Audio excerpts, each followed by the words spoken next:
Excuse me, sir. Sir, question for you. How did you get rich? How did you get rich? I'm going all over. Are you a business owner? Yes, I am. Yeah, and what, a lot of business, man. What type of company? Oil and gas. You're in oil and gas. And what was the most amount of money you made in a single year? Tell me real quick. This is to help the younger generation. We have revenues in excess of $1 billion. $1 million or $1 billion? Billion. Can I interview you for just 1 minute? This is my first time ever in Nigeria. Sure. Did you come from a lot of money growing up? No, but come from a reasonably middle-class family. Where are you from? From Ibadan, Nigeria. You're from here in Nigeria. This is home. What was your superpower in business? Ability to smell, see, feel, and touch a deal. So you're a good negotiator. As an entrepreneur, you gotta be good at selling. What's the biggest deal you've ever closed? It's an oil and gas transaction. What was the valuation of it? Just over $1 billion. Over $1 billion? Are you serious? Yeah. What's your secret to negotiation? Listen, agree or disagree, close. Those 3 things. That's it. You're in the oil and gas business. You need a lot of money to start a business in today's world. You don't need that much money. You need smarts. The world is not short of capital. There's capital always looking for return, but that capital is waiting to match the right person. Now, do you only do business in Nigeria or other places as well? Oh, we've got business all over the place. We have business in the United States. You actually? Yes, How we do. We're important is it? producing in the United States. How important is it to go global? See, the key is if you look at the world, we're so interconnected today. So any business that's worth its onions got to think global. But I call it glocal. So global, but think local. If me and you died tomorrow and you had one more message to leave with the younger generation, what would that be? Do your best, leave the rest, but live life making a mark. That you could be remembered for doing something good that's added value to the lives of so many people. You got amazing advice, my friend. Thank you. Could I get your contact? Yeah, of course. that cool? 100%. Hello everyone, how are you today? Trust you are doing great. Alright, so this interviewer, this young man goes around all over the world interviewing successful men and women, asking them how they got rich, so that their stories can be learned from the younger generations and others that want to be successful in their respective businesses. So, in this conversation, a Nigerian oil and gas entrepreneur who has built a business generating over $1 billion in annual revenue shared the mindset that helped him succeed. So we all can learn from this. Whether someone agrees with every business philosophy he expresses or not, there are practical principles here that the young entrepreneurs can learn from. Let's examine his statements, analyze the key ideas, and identify the lessons that can help everyone who desires to build a successful business. 1. Success does not always begin with wealth. The businessman explains that he did not grow up in a wealthy family, but in a middle-class home. This is an encouraging reminder that financial success is not reserved only for those who are born in rich families. While coming from wealth can provide advantages, many successful entrepreneurs started with limited resources but developed valuable skills, discipline, and persistence. Of course, the Bible also reminds us that diligence often opens doors.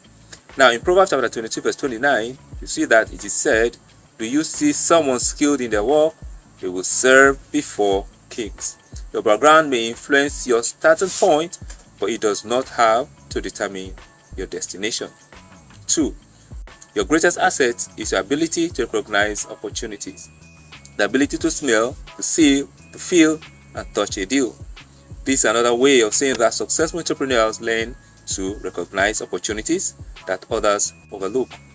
Opportunity recognition comes from studying industries, building relationships, understanding market needs, making informed decisions instead of emotional ones. Many people wait for opportunities to come to them, while successful entrepreneurs actively search for opportunities. 3. Selling is an essential business skill. Of course, he emphasized that every entrepreneur must become good at selling. This, of course, is absolutely true. Selling is not just convincing people to buy a product. Selling includes communication ideas, negotiating partnership, attracting investors, building trust, and inspiring customers.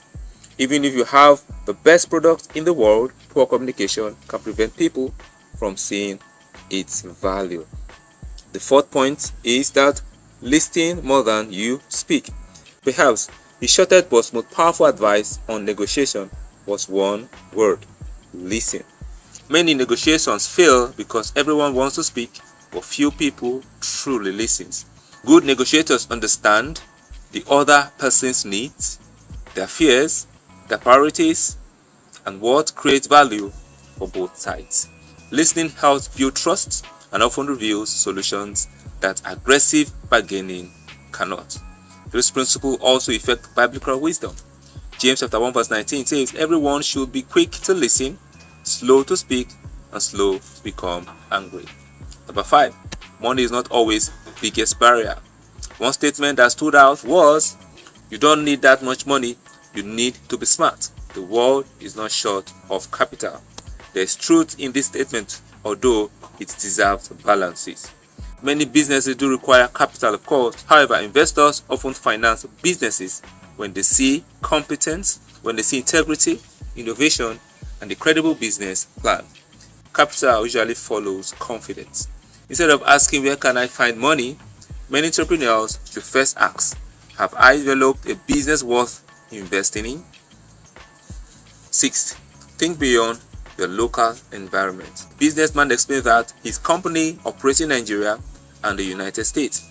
He advises entrepreneurs to think globally while remaining connected to local realities.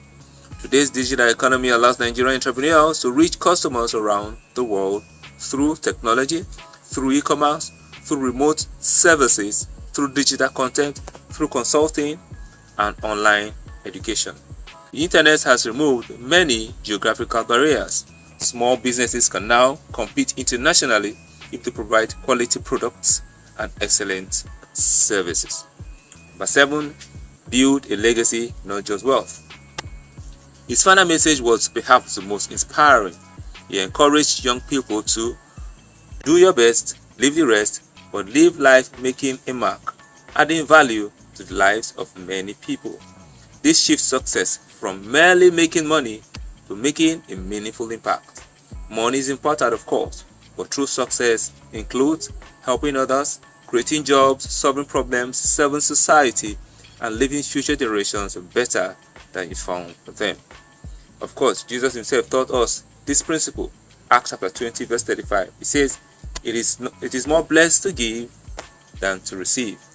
A life that blesses others is a life that leaves a lasting legacy. Now, important lessons for young entrepreneurs. From this interview, you can draw several practical lessons. Your family background does not define your future. Learn to recognize business opportunities. Develop strong communication and selling skills. Listen carefully during negotiations. Build credibility before seeking investment. Think globally while understanding local markets. Focus on creating value, not merely accumulating wealth. Leave behind a positive legacy that benefits others.